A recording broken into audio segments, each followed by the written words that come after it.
Hi, good evening. It's Gene from Maverickstar Observatory. Before we get on with the video, I just want to say a big thank you to the few people that are, supporting what we do here at the observatory. We talk about other things, other relevant things, but our main priority is obviously the magnetic pole reversal, and you guys know why that is. So, big thanks to those people that are supporting us. A little bit later on in the video, I will mention the link where, if you want to, you can help support us yourselves. And it would be really nice if a few more people would just step up to the line.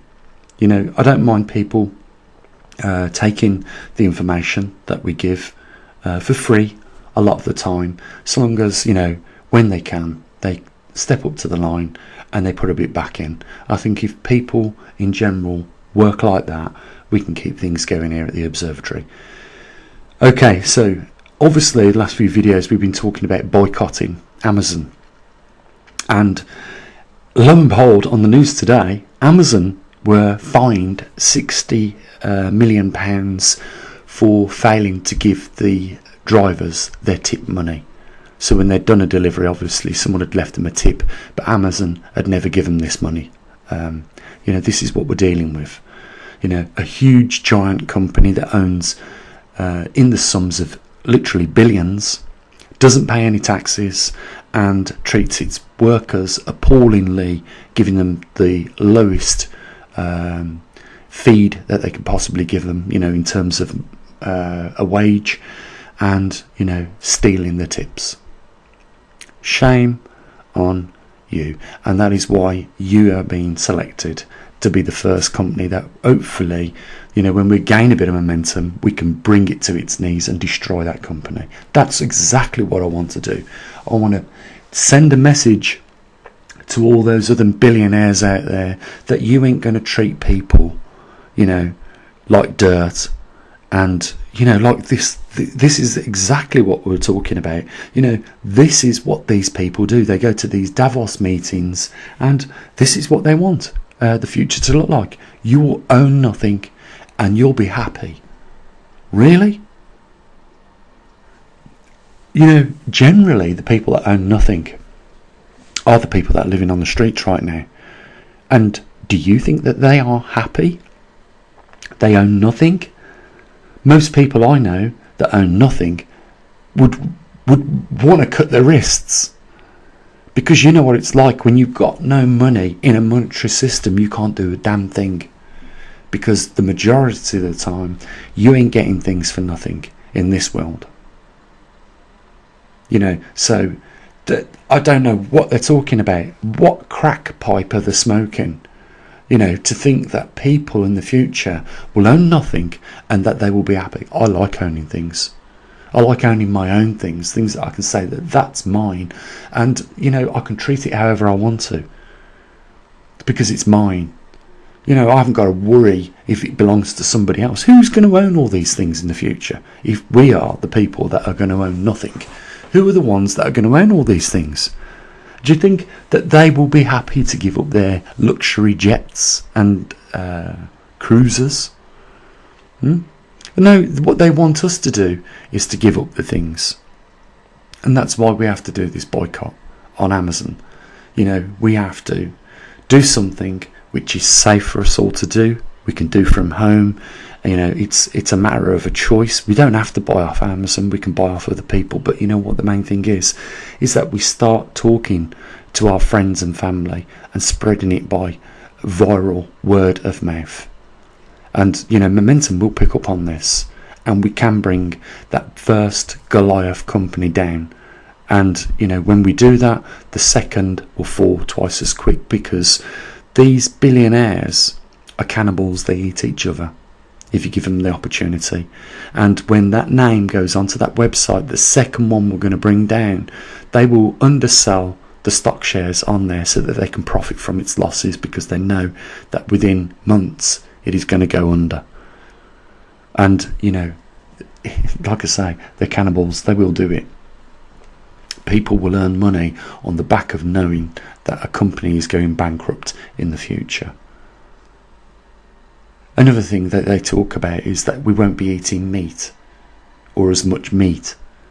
And obviously, if you've been around on the YouTube and the interwebs, you'll know what they expect us to eat next. It's maggot larvae, because it contains protein, and they're saying that that's what you get from meat, so you can get it from maggot larvae. And by the way, we've just spent, you know, £20 million on a high-tech factory that breeds maggot larvae for you, and we can process this, add flavours to it, and make it taste just like your McDonald's burger for you. Or, you know, that piece of fish, or that, you know, that chicken breast, or that steak you eat, we'll make it taste just the same. But again, it says in the Bible that we're not supposed to eat those things that creep and crawl on the surface of the earth. And yet, you know, we do a lot of these things. In any case today, I mean, that would include a lot of animals if you think about it. I mean, crabs, that would include that, lobsters, you know, that would be another one. But I'm talking, you know, we don't mind that extreme, but there is another extreme. You know, maggot larvae. I do not want to have any part in eating maggot larvae and being charged for it as well. And being told that it's just as good as a sirloin steak. No, thank you very much. I would prefer my sirloin steak. You know, I would prefer to eat a sirloin steak less once a month, or once every 2 months or 3 months, than eat maggot larvae on a daily basis. Something else that they've been talking about is sustainability. And I hear this a lot. I've been hearing this for a long time, but there is no demonstration of sustainability anywhere in our modern society. You know, if you build combustion engine cars, and the majority of the cars on the road are combustion engine, and then you want people to convert to electricity or electric cars, that means scrapping that combustion engine car and then going for an electric car. Just means that when you're using that electric car, you'll be, you know, not polluting the atmosphere with CO2. But let me tell you something. It all depends on what fuel mix your energy provider get their energy from, because we still use coal power plants, we still use nuclear power plants, we still use you know, other methods that are not classed as clean and renewables. So, you know, you're charging up your car with the electricity that is in turn being generated by, guess what, coal power plants, etc., etc. You know, we charge more money for these cleaner energies. If you look at your energy bill, and if it's a good company, it'll break down the cost of individual resources where it gathers a conglomerate of power from different sources. It will show you that one of the dearest that we pay for is electricity and solar. That's because these technologies aren't cheap, and we're paying more for those than we are for the others. You know, there's lots of arguments, and this is what's really concerning me, guys, and it should you as well, is that they're trying to reduce CO2 with the knowledge, they must have the knowledge that if you bring CO2 down to 250 parts per million, you wipe out every life, every biodiversity of life on this planet. You will shut it down instantly. And they're talking about reducing it to zero. Well, that means none of the vegetation that we've got around here will have CO2 to enjoy and thrive with. Plants need CO2, energy, and water. You know, the plant won't live without CO2. The tree won't grow without it, you know. So, anyhow, getting back to, you know, sustainability with cars. If we scrap the combustion engine car, then all the energy that went into making that car has now been wasted. Now you tell me how that is sustainable. What about if that is the way that they really want to go, and have a load of electric cars on the roads? Why not have these manufacturers build replacement motors for the engines? It can be done. It can be done, you know, with these modifications are already being taken place in small garages. You know, there are a lot of car companies that are now converting classic cars. They're taking out the engines of the classic cars and they're fitting electric motors and battery packs so that you can use that. I think it's a little gimmick at the moment that's going on, but I've seen it done on a few classic cars. It's quite funky, I think. But my point is, when they talk about sustainability across the range of the subjects that they talk about, I never see sustainability. There's nothing sustainable in our society today. Concrete. You want to look at the sustainability of concrete. Concrete's terrible. But there are a lot worse things. What my point is this, guys, is that not only are they taking our freedoms of speech, freedom of association right now with this COVID pandemic, freedom of information from us, that they are also now, like dictators, directing us to have nothing. They don't want us to have anything. Not only right now are we barred from our birthright, which is the resources on this planet. It belongs to all of us. We're all born here. We have an equal share in that, but we've been barred from that because of this monetary system that we're in, which is not even competitive anymore. When you've got companies, these big tech companies, that can take your business away from you in the blink of an eye, just like they took Donald Trump's voice away in the blink of a second.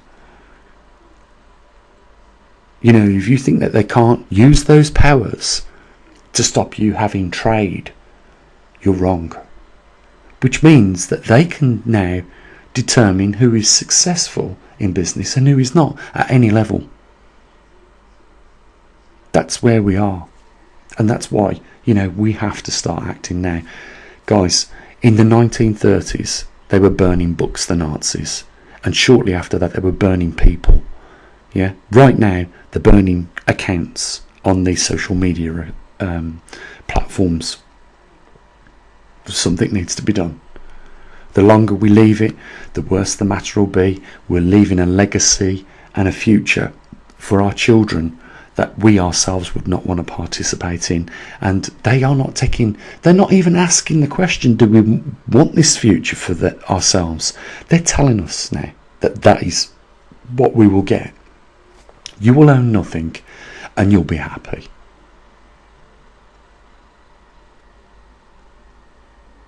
Which is why we need to work together. Boycotting is one of the best methods as far as I can see, because you're not going to get slapped with a truncheon for protesting, and you're not going to get fined for protesting because you're in a congregation of people more than 10. And you're not going to get busted with a £10,000 fine for organising an event of a lot of people turning up. Yeah, if you do turn up, you get probably arrested, you get hit with truncheons, you get hit with rubber bullets, tear gas, water cannons, you name it. They don't want pressure groups no more, something that have changed policies in the past. They don't want to change nothing. They want to be the dictator that tells us what is going to be the case, and that is a very dark world I don't want to be merging into any longer. And we shouldn't, for the future generations of this world, allow this to happen. And that is why these big companies that believe they're too big to fail need to fail, a few of them, so that we send back the message that the people, ourselves, we the people, still have the power, and that they are just nothing more than public servants, and they need to start serving us better than what they have done, because they're letting us all down. Okay guys, I'll mention the link down there in the description. Come on, let's see a few people get together and give us a bit of support at the observatory. Terrible second beginning of the month, for the second month of the year. Terrible beginning. We've got to turn this around. Guys, the link's there if you want to help. And continue to tell your families, boycott Amazon. Let's bring that company down. Okay, look after your loved ones. I'll say what I usually do. As always, bye for now.